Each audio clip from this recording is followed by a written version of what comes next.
different progressions, limbering, walkovers. We're going to cover several different things, and I'm going to give you helpful little hints after we've watched Abby demonstrate this.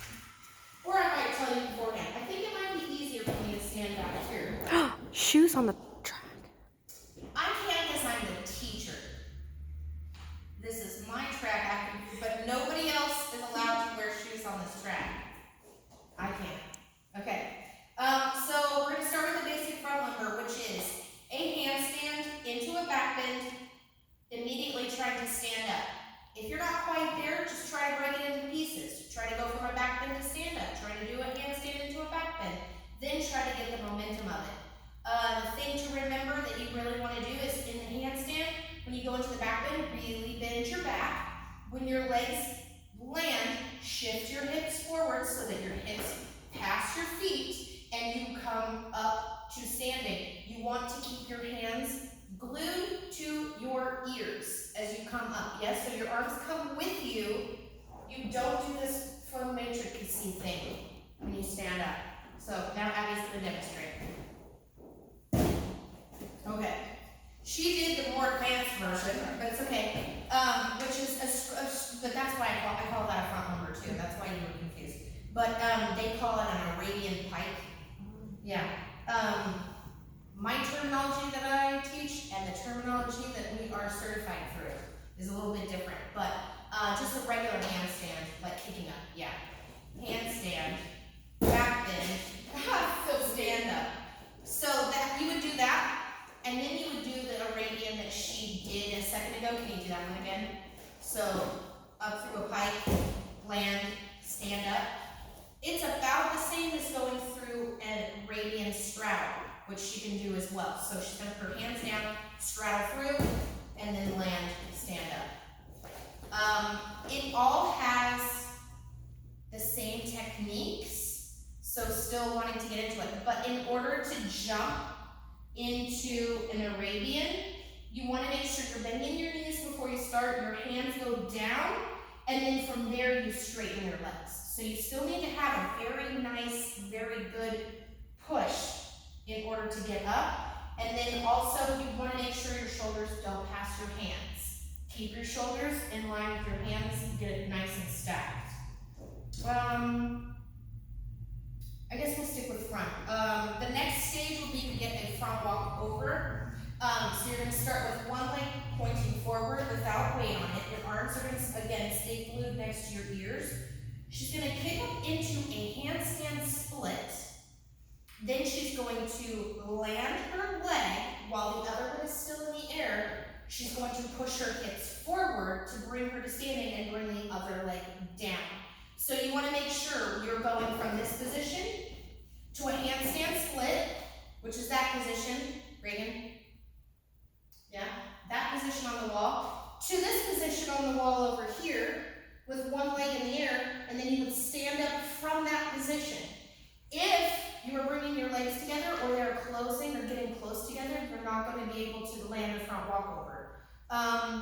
From the Abby, can you actually just do a back bend and get into that position?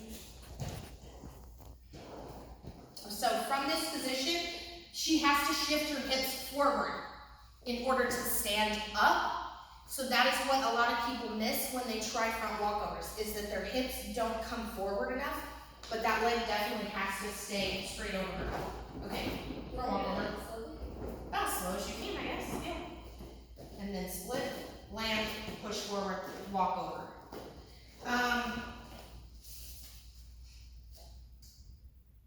So, one arm, we're going to start with stacked hands. If once you have a front walkover, the next thing you can work on is a one-handed. Best thing to do first is to stack one hand on top of the other. Go ahead. Good. Once you can land that, then you're going to remove the top hand, hoping to just front walk over on the other hand. The important thing is that you just removed that hand. So her shoulders are going to stay down and even. Her hand is in the middle of her shoulders, right? There's a difference between this, I know you can see me from here, and this. You're not gonna be able to land it that way, but this is gonna be everybody's tendency. That's why we practice stacked first, and now we just take it away. Go ahead. Next. Okay, sticking with front walkover, switching legs.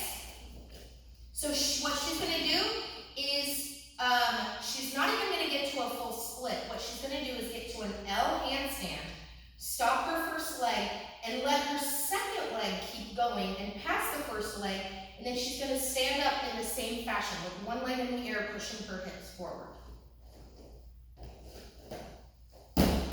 Ooh, it's okay, try it again. There we go. So, switching legs. Let's try, Reagan, you want a TikTok? Yes. Okay. And in TikTok, what she's gonna do is she's gonna do most of a front walkover. She's gonna do the one where she lands with her foot down and her leg in the air. Yes, that position. Immediately pushing off the landing leg and kicking back over to go back to standing. So she never will go completely forward. She will go forward, stop, backwards, stand. Now, a lot of people can do this if they let their leg move, their top leg. The goal is to let it stop and come back, not let it come, dip, and then use that momentum to kick. You want to be using only your bottom leg in order to be doing a TikTok. Good. Yeah, and she stopped her leg really good. You can imagine if she let her leg dip, then she's pretty much just doing a front walkover and then a back walkover. But a TikTok, that leg really does a good stop for you.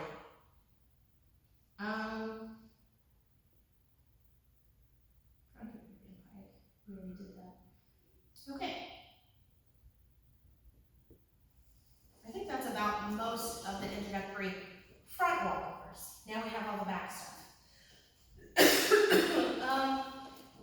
Let's start with back walkover is easier than a back number, so let's start with that. So a back walkover, once you have your kick over, which is in another video, the progressions to get your kick over. Once you have your kick over, what she's gonna do is point her kicking leg forward, no weight on it, arms up. She goes backwards just like a back bend and kicks her leg through a full split. Good job, honey. Her legs were nice and straight, which is what a lot of our advanced tumblers need to work on, is making sure they're working all of their walkovers through fully straight legs. All of our legs tend to have a little bit of a bend in them. Now we'll do a back Arabian, which she's going to do a back bend. She's going to jump off both feet at the same time. This is not a back handspring, she's doing it slow. She's not jumping. Off her feet onto her hands, she does a back bend. Then she bends her knees and she pushes off her legs, going through a pike handstand, and then landing on her feet. The important part for these, when you're trying to get them, is when you push off your legs, you push this way. Don't think pushing your legs up, because what needs to happen is you need to get your hips past your shoulders so that you can bring your legs fully around. Okay. No, it wasn't bad. You did it. You can try it again though. There we go. And that is the last step before getting to work on a back handspring. I know a lot of people want to work on a back handspring, but until I feel comfortable that you have that, typically we don't work on back handsprings. So if you're looking for your stages in order to get to back handspring, that was it. But we're still going to stick with limbering. So just as we had front walkovers, we have back walkovers with one arm or a switching leg. Can you do one or back walkover? If she says we'll see. She doesn't have everything, but she pretty much has everything. But try stacked, yeah. Almost. Okay. Yeah, you just have to push through your shoulders a little bit more. And then bring it more center. Yeah. So you can see the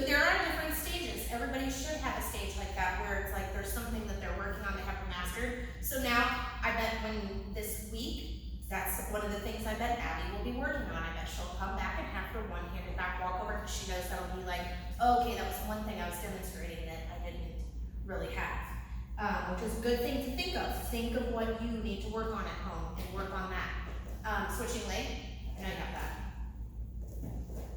got that. So it works just the same way a front walkover did. In her back walkover, she stopped the first leg straight up at the ceiling and let the second leg continue on through. Once you have a back walkover, it is a good one as your next milestone. Really the last one I think we're gonna work is a Valdez, which is a sitting back walkover. This one is important to work on form. So from her sitting position, it is, so she kicks with her right leg, so her right leg is out, her right arm is out, and her left arm is behind her. Now this arm, when we go into it, has to have not a lot of weight on it, because she actually has to rotate it as she's going into it. So if you immediately are sitting back, like really sit on it backwards, yeah. If you're really putting some weight in it, she's not gonna be able to rotate that. So she's got her hand on it, but her weight is now shifted forward and it's light.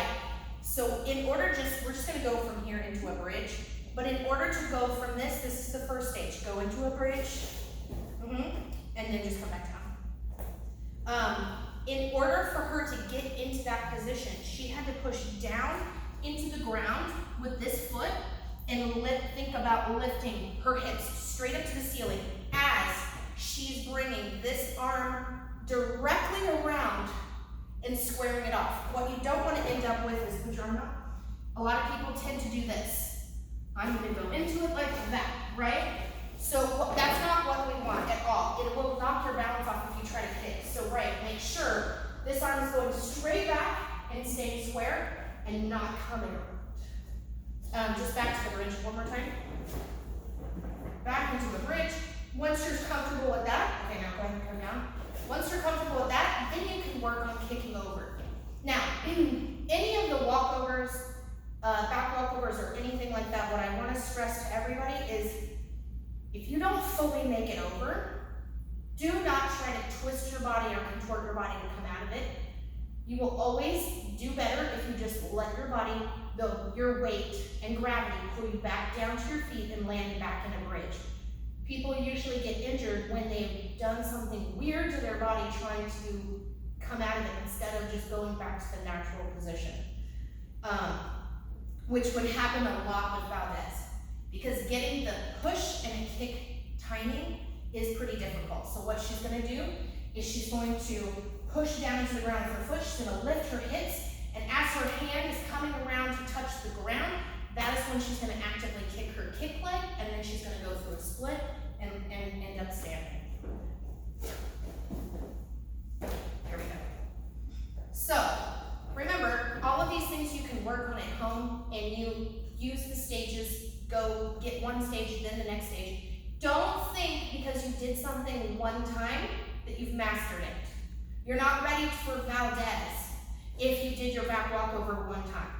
If you can consistently get your back walkover and you've done it 20 times, that's when it would be time to move on to switching leg or one hand or something like that. So make sure you're being consistent and make sure you're doing everything safely. I always recommend being outside because the ground is very forgiving. All right, I hope this helps. Thank you.